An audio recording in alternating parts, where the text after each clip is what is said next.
2014 के बाद हारने की परंपरा शुरू हुई।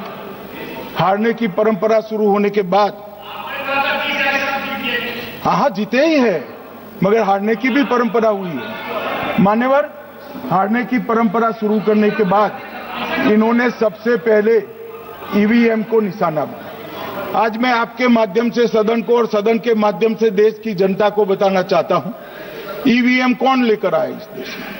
मान्यवर, कौन लेकर आया? 15 मार्च 1989 को जब राजीव गांधी इस देश के प्रधानमंत्री थे, तब ईवीएम लाने का कानूनी बदलाव किया गया था। सुन लो, अब राजीव गांधी के ईवीएम के कानून का भी विरोध कर रहे हैं। मान्यवर, इसके बाद में, अरे सुनो ना क्या प्रक्रिया हुई। इसके बाद में ईवीएम के खिलाफ किसी ने याचिका करी। इस देश की सर्वोच्च न्यायालय के 5 जजों ने बैठकर ईवीएम के कानूनी बदलाव को 2002 में उचित ठहराया। मानो राजीव गांधी को भी नहीं मानते, सर्वोच्च अदालत को भी नहीं मानते हैं। फिर 98 में मध्य प्रदेश, राजस्थान और दिल्ली, इसमें सिर्फ 16 विधानसभाओं में इसका ट्रायल लिया गया। कितना केयरफुल है ये भी बताता हूं। हुडा बैठो, ये भी कितना केयरफुली चुनाव आयोग आगे बढ़ा है। मध्य प्रदेश, राजस्थान और दिल्ली, ये राज्यों की सिर्फ 16 विधानसभा में इसका ट्रायल लिया गया। हर प्रकार से चेक कर ईवीएम का उपयोग सबसे पहली बार पूरे देश में 2004 में हुआ। 2004 का महत्व है माननीय, सबसे पहले 2004 में हुआ। पूरे लोकसभा चुनाव हमारे समय में ईवीएम का उपयोग हुआ। लाए राजीव गांधी, वहां से लेकर 2004 तक। और 2004 के चुनाव में कौन जीता भाई? वो जीत गए। उस वक्त ईवीएम की चर्चा बंद। 2009 का चुनाव हुआ, पूरा ईवीएम से हुआ, ये जीत गए। चुप्पी साध ली। 2014 में सब हम जीते तो कौ चालू कर दी। वो सरकार को मान्यवर, ये क्या है? जब कानून आप लाए, मशीन आपने इंट्रोड्यूस किया, चुनाव आप पहला जीते मशीन से, दूसरा चुनाव जीते, मौत से 10 साल राज किया और हार गए तो फिर रोते हैं। मान्यवर, देश की जनता मानती है इसको। और दूसरी बात, जब चुनाव आयोग को भी लगा कि सच्चे झूठे आरोप होते हैं, तो इस पर रिसर्च की एक प्रक्रिया हुई। मानिएगा 5 साल रिसर्च के बाद वीवीपीएटी की इंट्रोडक्शन हुआ। ये वीवीपीएटी क्या है? मैं जब वोट दबाता हूं तो समझ गए दादा, धन्यवाद। मान्यवर, मैं जब वोट दबाता हूं तो मैंने कमल के निशान पर वोट दबाया, तो पास में एक पर्ची निकलती है कि आपका वोट कमल के निशान पर रजिस्टर हो गया है। फिर भी आरोप हुए कि पर्ची और ये 2 अलग होते हैं। तो चुनाव आयोग ने निर्णय किया कि 5% ईवीएम और वीवीपैट के परिणाम कंपेयर होंगे। तो मशीन खुला, इसमें 396 वोट मिले, तो वीवीपैट में कितने वोट मिले, तो 396 है या नहीं है, ये 5% मशीनों में मिलता है। मान्यवर, मैं आंकड़े लेकर आया हूं चुनाव आयोग को पूछकर आज कि कितने वीवीपैट और मशीन का मिलान नहीं हुआ। आज तक 16,000 मशीन और वीवीपैट का मिलान हुआ है, एक भी वोट का बदलाव नहीं। और ये जब मतगणना होती है तब उनके पोलिंग एजेंट बैठते हैं मान्यवर, परिणाम पर वो साइन करते हैं, दोनों प्रकार के, मशीन के और वीवीपीएटी के परिणाम पर भी साइन करते हैं मान्यवर। और ये इस पर आरोप लगा रहे हैं मान्यवर। अब ये कह रहे हैं कि उस वक्त वाईफाई नहीं थी। सबसे पहली बात, 2004 में वाईफाई आ चुकी थी, मगर फिर भी चलो मान लो, आरोप लगाते गए। ईसीआई ने 2009 में एक छेड़छाड़ के आरोप पर भाग लेने के लिए 10 राज्यों में 100 ईवीएम लगाई गई। सब लोगों ने प्रयास किया, 2009 में कोई छेड़छाड़ नहीं कर पाया। फिर भी आरोप लगाए तो 2017 में इलेक्शन कमीशन ने जून 2017 में 3 दिन तक ईवीएम इलेक्शन कमीशन की ऑफिस में रखे कि कोई भी पार्टी आकर, कोई भी टेक्नोक्रेट आकर, कोई भी साइंटिस्ट आकर ईवीएम को हैक कर कर बता दे। ये तो गए ही नहीं, ये नहीं गए। मान्यवर, ये सिर्फ प्रेस में आरोप करते, ना अदालत में जाते हैं, ना चुनाव आयोग के पर जाते। मान्यवर, मगर एक्सपर्ट भी नहीं गए। आप कोई एक्सपर्ट भेज देते भैया, एक्सपर्ट भी नहीं भेजा। और मान्यवर, 2017 में फिर चुनाव आयोग इस निर्णय पर पहुंचा कि आने वाले सब चुनाव ईवीएम से होते हैं।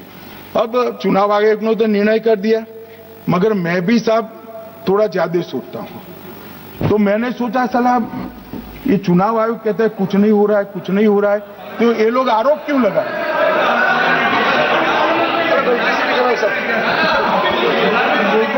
मान्यवर, मेरे शब्द कोई ऐसे हो तो काट दीजिए।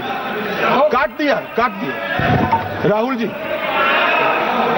मान्यवर, मैंने सोचा कि भाई कुछ गलती नहीं है, मान्यवर कोई गलती नहीं है, तो लोग विरोध क्यों कर रहे हैं? फिर मुझे याद आया कि मान्यवर, जब इनके जमाने में चुनाव होते थे, बिहार और यूपी में सरकारें बनाती होती थी, पूरे के पूरे वोट के बक्से हाईजैक कर लिए जाते थे। ईवीएम आने से ये बंद हो गया, ईवीएम आने से बंद हो गया। और मान्यवर, चुनाव की चोरी बंद हुई है, इसलिए पेट में दर्द हो रहा है। ईवीएम का दोष नहीं है, चुनाव जीतने का तरीका जनादेश नहीं था, करप्ट प्रैक्टिसेस थी, इसके कारण चुनाव जीतते थे। अब आज ये पूरे एक्सपोज हो चुके हैं। जब जनादेश पर चुनाव होता है तो आप जीत सकते हो, जीतो, स्वागत है उसका, मगर जब हारते हो तो अन्य कारण बताना, जैसे पहले मैंने कहा, ऐसा बताना, ये ठीक नहीं है। मान्यवर, कल मैंने लीडर ऑपोजिशन का भाषण स्वयं यहां बैठकर सुना है। पूरा भाषण उनका धागों में उलझ गया, थ्रेड्स में उलझ गया। मान्यवर, ये कहते हैं पीएम का शेड्यूल देखकर चुनाव आयोग चुनाव तय करता है। मेरा सभी सांसद महोदय से करबद्ध निवेदन है कि चुनाव होने के पहले के 1 महीने पीएम का शेड्यूल, और पीएम को लगभग 24 और 16 कितना होता है, 40 महीना हो गया। इसमें से किसी भी 1 महीने का शेड्यूल दिखाओ। पीएम की गति ही इतनी है, कोई भी महीना उठाओगे तो इतने ही प्रवास करते हैं। मान्यवर, इसको चुनाव का कोई लेन देन नहीं है। हमारे प्रधानमंत्री जनसंपर्क में आजादी के बाद सबसे ज्यादा प्रवास करने वाला प्रधानमंत्री। और मैं जानता हूं साहब, मैं जानता हूं नरेंद्र मोदी जी को 2001 से मैं बता सकता हूं, एक भी दिन की छुट्टी नहीं, एक भी वैकेशन नहीं, लगातार जनता का काम करना। मैंने कभी नहीं देखा उनको वैकेशन में। कई बार इनका अनुकरण करने का प्रयास करते हैं तो बीपी बढ़ जाता है। इतना ये फिर रूठ जाएंगे फिर। मान्यवर, ये पूरी चर्चा चुनाव सुधार पर थी। मैंने आज ये भी जांच करा,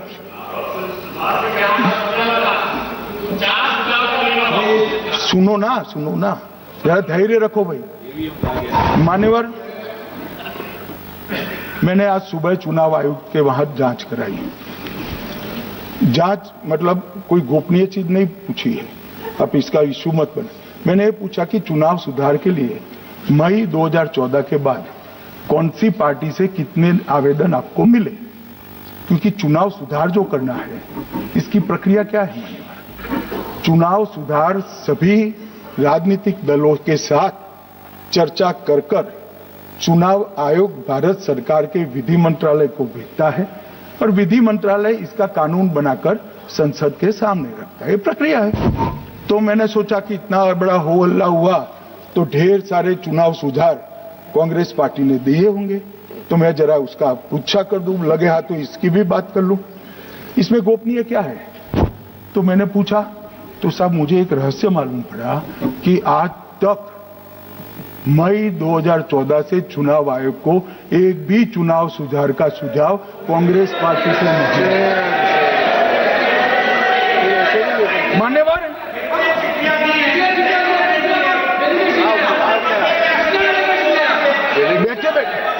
मैं बताता हूं मान्यवर, मैं जवाब पूछोगे क्या?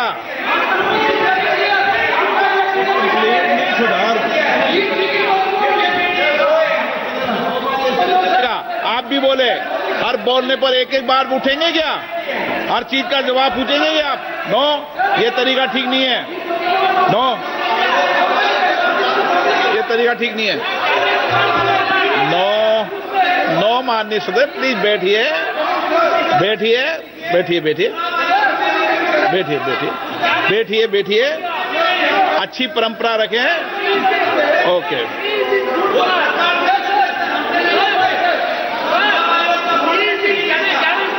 नो प्लीज, हर 2 मिनट में उठते हैं। अच्छी है।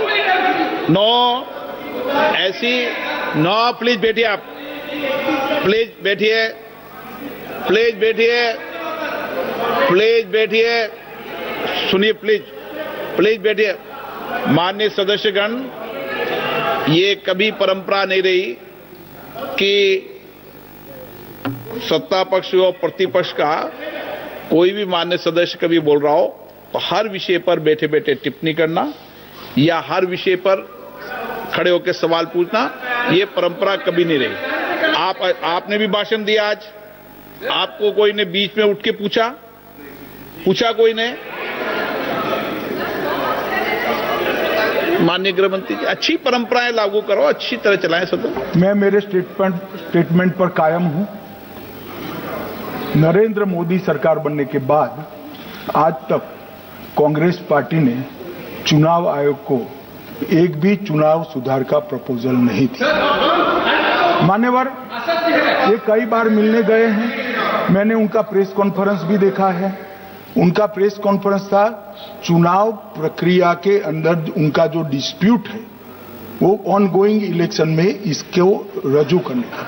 चुनाव सुधार जो होता है, चुनाव के पहले चुनाव के नियम जो तय होते हैं, इसके लिए सभी दलों को बाकायदा पत्र लिखा जाता है और कोई मांगे तो उसको समय भी देना पड़ता है। ये दो अलग चीज है। माननीय गृह मंत्री, मान्यवर, 1 मिनट गृह मंत्री। माननीय सदस्यगण, सदन का समय माननीय गृह मंत्री जी के वक्तव्य की समाप्ति तक बढ़ाया जाता है। माननीय गृह मंत्री जी।